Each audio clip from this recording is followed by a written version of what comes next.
Hello friends, मैं अमन छाबड़ा, आपका दोस्त, आपका टीचर, आपका गाइड लेके आया हूँ आपके लिए एक लेक्चर सीरीज़।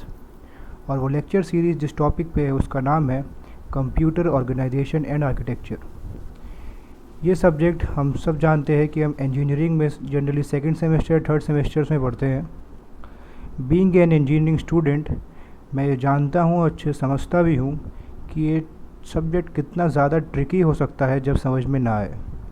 तो इसलिए अपने सभी दोस्तों के लिए और सभी फ्रेंड्स के लिए मैं लेके आया हूँ ये लेक्चर सीरीज़।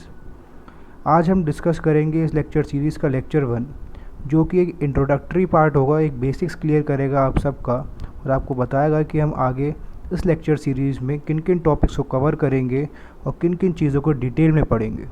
तो ये लेक्चर 1 जो है ये सिर्फ और सिर्फ एक बेसिक्स क्लियर करने के लिए है। तो आइए शुरू करते हैं lecture 1। Computer organisation. Computer organisation जैसे कि आप समझ रहे होंगे कि design of the components and functional blocks using which computer systems are built. इसका मतलब यही है कि वो कंपोनेंट्स, वो ब्लॉक्स, वो पार्ट्स जिसकी मदद से हमें कोई भी एक सिस्टम बना सकते हैं, उसका डिज़ाइन कैसे होगा वो हमारा कंप्यूटर ऑर्गेनाइजेशन को शो करता है। इसका एक सिंपल सा एग्जांपल डिस्कस करते हैं। Civil engineers task during building construction, cement, bricks etcetera. इसका मतलब ये है कि जो सिविल इंजीनियर्स होते हैं उनका जो टास्क होता है बिल्डिंग कंस्ट्रक्ट करते वक्त उस यही है कि कौन सा सीमेंट यूज़ करेंगे, कैसी ब्रिक्स होंगी, ब्रिक्स का शेप क्या होगा, डिज़ाइन क्या होगा, वो सब डिज़ाइन करना, सोचना, वो सब सिविल इंजीनियर का टास्क होता है। तो एक बिल्डिंग फॉर्म करने में वो जो है ऑर्गेनाइजेशन के अंदर आता है। Computer architecture. कंप्यूटर आर्किटेक्चर में हम बात करेंगे how to integrate the components to build a computer system to achieve a desired level of performance. इसका मतलब यही है कि हम उन कंपोनेंट्स को, उन फंक्शनल ब्लॉक्स को, उन पार्ट्स को जिनको हम डिज़ाइन कर चुके हैं ऑर्गेनाइजेशन में, उनको हम जोड़े कैसे, इंटीग्रेट कैसे करें, कनेक्ट कैसे करें कि हम जो उससे अपना रिज़ल्ट आउटपुट पर लाना चाहते हो हमें मिल सके। एग्जाम्पल देखते हैं इसका। एक आर्किटेक्ट का टास्क जो होता है किसी भी बिल्डिंग को बनाने के वक्त, सबसे पहले उसका टास्क ये होता है कि उसका प्लान क्या होगा, उस बिल्डिंग का नक्शा या मैप क्या होगा, जैसे कि वो अलग अलग कंपोनेंट्स को कनेक्ट कर सके, जोड़ सके।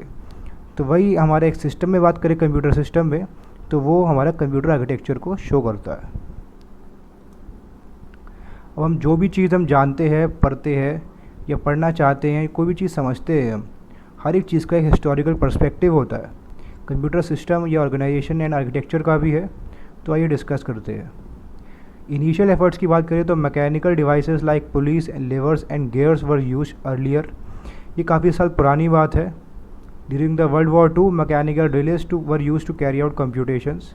मैकेनिकल रिलेस का यूज़ करा जाता था काफ़ी साल पहले, यानी कि वर्ल्ड वॉर 2 के टाइम पे कंप्यूटेशन और कैलकुलेशन परफॉर्म्स करने के लिए। Vacuum tubes developed first electronic computer called ENIAC, electrical numerical integrator and calculator. हमारा जो फर्स्ट इलेक्ट्रॉनिक कंप्यूटर था जो कि डेवलप हुआ था वैक्यूम ट्यूब्स की हेल्प से, इसका नाम था ENIAC, मतलब electrical numerical integrator and calculator. Semiconductor transistors were developed and their journey of miniaturisation begin. Miniaturisation का मतलब ये है कि हम जो भी चीज़ यूज़ करेंगे, हम या यूज़ करना चाहते हैं, वो सब उनका साइज़ छोटा सा छोटा होता गया। एग्जाम्पल देखते हैं हम। SSI मतलब स्मॉल स्केल इंटीग्रेशन, फिर MSI मतलब मीडियम स्केल इंटीग्रेशन, LSI मतलब large scale, VLSI very large scale and ULSI ultra large scale integration. इस टाइप के इंटीग्रेशन को हम प्रेजेंट में यूज़ करते हैं। आइए हम डिस्कस करते हैं block diagram of computer system. हमारे कंप्यूटर सिस्टम में जो ब्लॉक डायग्राम की बात करें तो कुछ जो हमने ब्लॉक्स बना रखे हैं, ये सब डिनोट कर रहे हैं वो पार्ट्स जो कि काफ़ी इंपॉर्टेंट रोल प्ले करते हैं कंप्यूटर सिस्टम की फंक्शनिंग को प्रॉपर करने में। इनपुट डिवाइसेस की मदद से हम इनपुट देते हैं कंप्यूटर को, जैसे कि हमारा कीबोर्ड होता है, इनकी मदद से हम इनपुट देंगे। वो इनपुट या जो भी इंस्ट्रक्शंस हम चाहते हैं एग्जीक्यूट करने के लिए, उस इनपुट डिवाइस की मदद से हो जाएंगे मेमोरी में। मेमोरी फिर इंस्ट्रक्शंस को चाहे तो पहले स्टोर कर सकता है प्राइमरी या सेकेंडरी मेमोरी में। अगर हम आउटपुट लेना चाहते हैं तो पहले फिर मेमोरी उन इंस्ट्रक्शंस को भेजेगा प्रोसेसर को। प्रोसेसर उन इंस्ट्रक्शंस को कंट्रोल यूनिट की मदद से कुछ कंट्रोल सिग्नल्स जनरेट करेगा और अगर उन इंस्ट्रक्शंस को एग्जीक्यूट करने में हमें कोई ALU ऑपरेशन मतलब कोई लॉजिकल या अरिथमेटिक ऑपरेशन परफॉर्म करना है तो ALU उसमें अपनी कैलकुलेशन परफॉर्म करेगा। फाइनल रिज़ल्ट हमें मिलेगा प्रोसेसर से, वो जाएगा मेमोरी में और फिर मेमोरी से हम आउटपुट डिवाइसेस की मदद से जैसे कि मॉनिटर की मदद से हम अपना आउटपुट देख सकते हैं। इनसाइड द प्रोसेसर हम बात करते हैं क्योंकि प्रोसेसर के अंदर ऐसी क्या फंक्शनिंग होती है, क्या मेन रोल प्ले करता है प्रोसेसर कंप्यूटर सिस्टम की फंक्शनिंग में। प्रोसेसर का दूसरा नाम भी होता है central processing unit. Central processing unit मतलब CPU हम सब जानते हैं ब्रेन होता है कंप्यूटर सिस्टम का।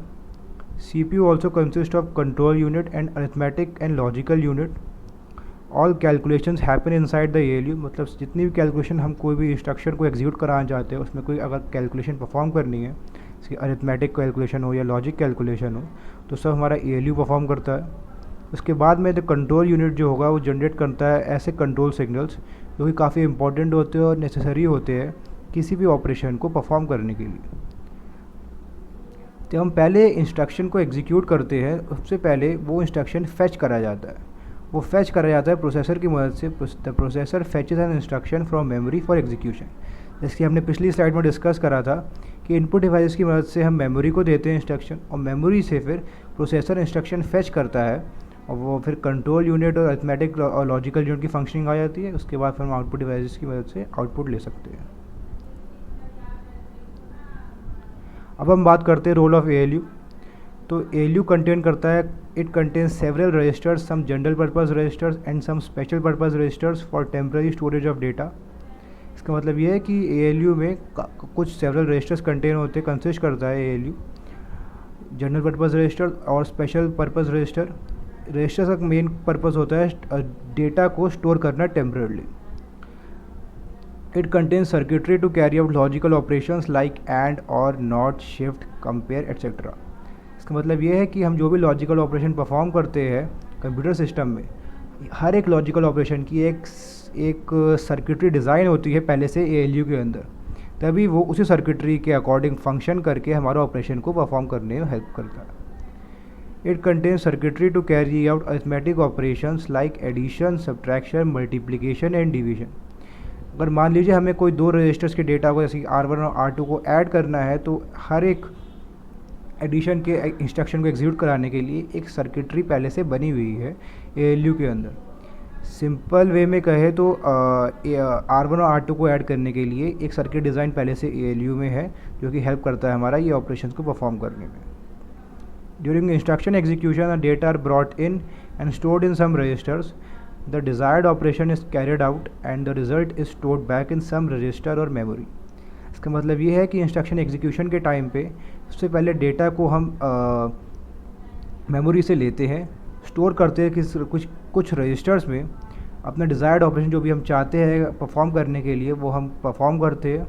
जो रिज़ल्ट मिलता है उसे वापस स्टोर करते हैं हम किसी रजिस्टर में, जैसे कि इनडायरेक्ट वे में करें तो हम मेमोरी में उसे वापस स्टोर कर देते हैं। अब हम बात करेंगे what is the role of control unit. It acts as the nerve center that senses the states of various functional units and control signals to control their states. हम पहले ही बात कर चुके हैं कि प्रोसेसर में या CPU के अंदर हमारा कंट्रोल यूनिट का काम होता है कंट्रोल सिग्नल्स को जनरेट करना। अब जैसे ह्यूमन बॉडी की बात करें, ह्यूमन बॉडी में भी अगर हम कुछ फंक्शंस परफॉर्म करते हैं अपने डेली लाइफ में, जैसे कि बोलना, लिखना, चलना, तो वो सब हमारे नर्वस सिस्टम से कोऑर्डिनेट होकर हमारा ब्रेन परफॉर्म करने में हेल्प करता है।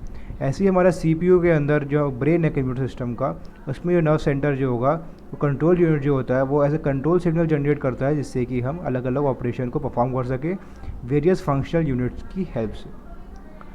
To carry out a specific operation से R1 tending to R2 plus R3 the control unit must generate control signals in a specific sequence. अब हम एग्जाम्पल लेते हैं एक सिंपल इंस्ट्रक्शन का।